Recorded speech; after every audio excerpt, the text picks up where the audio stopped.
Hi friends, welcome to మీరావతి. ఈరోజు మనం చేసుకునే రెసిపీ ఏంటంటే హోటల్ స్టైల్లో లాగా గోంగూర రోటి నిల్వ పచ్చడి అండి.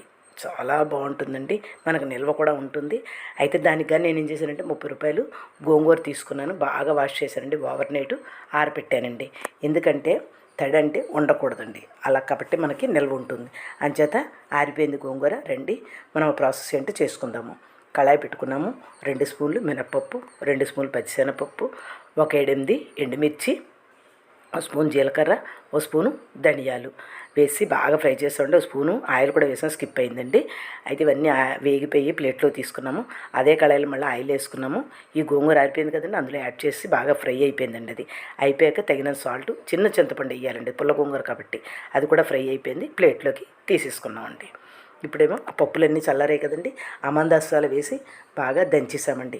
అది నలిగాక అప్పుడు మనం ఏం చేయాలంటే ఈ గోంగూర అందులోకి యాడ్ చేసి దంచేసుకోవాలి. చాలా టేస్ట్గా ఉంటుంది, మిక్సీలో కంటే ఇందులో బాగుంటుందండి. అంచేత అప్పుడప్పుడు ఇలా చేసుకుంటూ ఉంటాము. చూసారా నలిగిపోయింది. దానికి మనం ఇప్పుడు కళాయి పెట్టామండి, ఆయిల్ వేసామండి, కొంచెం ఎక్కువ ఆయిల్ పడుతుంది. 2 స్పూన్లు పోపులు వేసాం. అందులోని ఒక 7-8 వెల్లుల్లిపాయలు కచ్చపచ్చగా దంచి అందులో వేసేసుకున్నాము ఆయిల్లోని.